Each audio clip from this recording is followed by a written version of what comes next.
प्रदेश के शिक्षा मित्रों के साथ आखिर सरकार करना क्या चाह रही है, किसी को भी नहीं समझ में आ रहा है। एक तरफ उत्तर प्रदेश सरकार लगातार ये कहती हुई नजर आ रही है कि बहुत जल्दी आपकी समस्याओं का हल कर दिया जाएगा और शिक्षा मित्रों के जीवन में भी खुशियां आएंगी, लेकिन दूसरी तरफ जो धरातल पर स्थितियां हैं वो और ज्यादा बिगड़ती हुई चली जा रही है। देखने को मिल रहा है कि शिक्षा मित्रों की स्थिति जो है वो बद से बदतर होती हुई चली जा रही है। लगातार आर्थिक संकट की वजह से इन शिक्षा मित्रों के जीवन में काफी सारी समस्याएं आ रही, लेकिन फिर भी सरकार की तरफ से कोई कदम नहीं उठाया जा रहा है। बात करें अगर हम संगठनों की, तो संगठन अपनी तरफ से पूरा प्रयास कर रहे हैं, लगातार शासन प्रशासन की पैरवी कर रहे हैं कि जल्द से जल्द इनकी समस्याओं का हल हो जाए। लेकिन इधर से भी देखने को मिल रहा है कि संगठन के जो पदाधिकारी है उन्हें भी बस इसी बात का आश्वासन मिल रहा है कि बहुत जल्दी आपकी समस्याओं का हल हो जाएगा और कोई उचित आदेश देखने को नहीं मिल रहा है, जिस वजह से जो शिक्षा मित्र है वो काफी ज्यादा परेशान नजर आ रहे हैं। और इस बीच में उत्तर प्रदेश सरकार कई सारी बातें कहती हुई भी नजर आई। हाल फिलहाल में देखने को मिला कि आउटसोर्सिंग के जो कर्मचारी हैं उनके मानदेय को लेकर बातचीत निकलकर सामने आई है, लेकिन यहाँ पर जो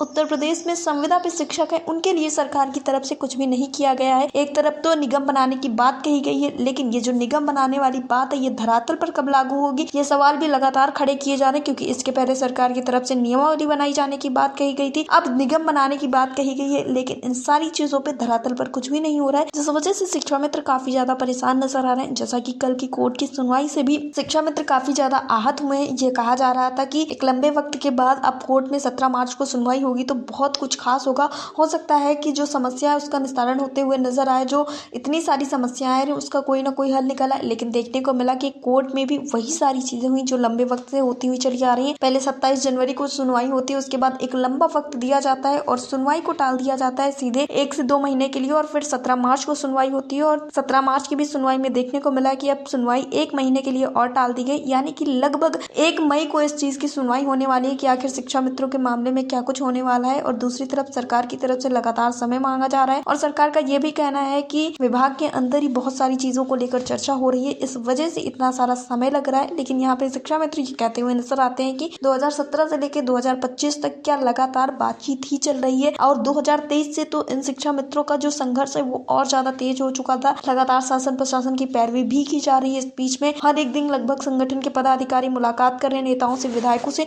तो इतना ज्यादा आखिर क्यों विचार विमर्श किया जा रहा है, इतना ज्यादा समय क्यों लग रहा है, जबकि उत्तर प्रदेश में कई सारे अन्य विभाग हैं जिसके लिए सरकार की तरफ से कदम उठाए गए हैं, जिनकी समस्याओं के हल के लिए सरकार ने काफी सारे कदम उठाए हैं, लेकिन उत्तर प्रदेश में ही शिक्षा मित्रों के लिए सरकार कुछ नहीं कर रही है, जिस वजह से शिक्षा मित्रों का अब यही कहना है कि क्या सरकार इन सारे मामलों को 2027 के चुनाव तक खींचना चाह रही है, क्योंकि अगर 2027 के चुनाव तक ये मामला खींचता है तो इसका भी प्रभाव सरकार के ऊपर काफी अच्छा ज्यादा पड़ने वाला है। अब देखना ये होगा कि सरकार क्या कुछ कदम उठाती है। फिलहाल तो शिक्षा मित्रों का ये कहना है कि जो एक सीमित समय था वो भी अब खत्म होता हुआ चला जा रहा है और अब बहुत जल्दी एक बड़ा धरना प्रदर्शन किया जाएगा, क्योंकि कोर्ट की तरफ से भी कोई चीज साफ होती हुई नजर नहीं आ रही। कोर्ट में भी देखने को मिल रहा है कि मामले को लटकाया जा रहा है और दूसरी तरफ सरकार भी कोई कदम नहीं उठा रही है। और यहाँ तक की बातें तो ऐसी भी हो गई है कि अप्रत्यक्ष रूप से सरकार कोर्ट के ऊपर भी दबाव बना रही, लेकिन इन बातों में कितनी सच्चाई अभी कुछ भी कहा नहीं जा सकता है, क्योंकि 1 मई का इंतजार अब सबको है। लेकिन जिस तरह की स्थितियां बनी हुई, इस तरह में लग रहा है कि जो शिक्षा मित्र सभी बातें कर रहे हैं वो बिल्कुल सही बातें कर रहे हैं। अब देखना ये होगा कि आगे चलकर शिक्षा मित्र क्या कुछ कदम उठाते हैं। डेस्क रिपोर्ट, अटल टीवी।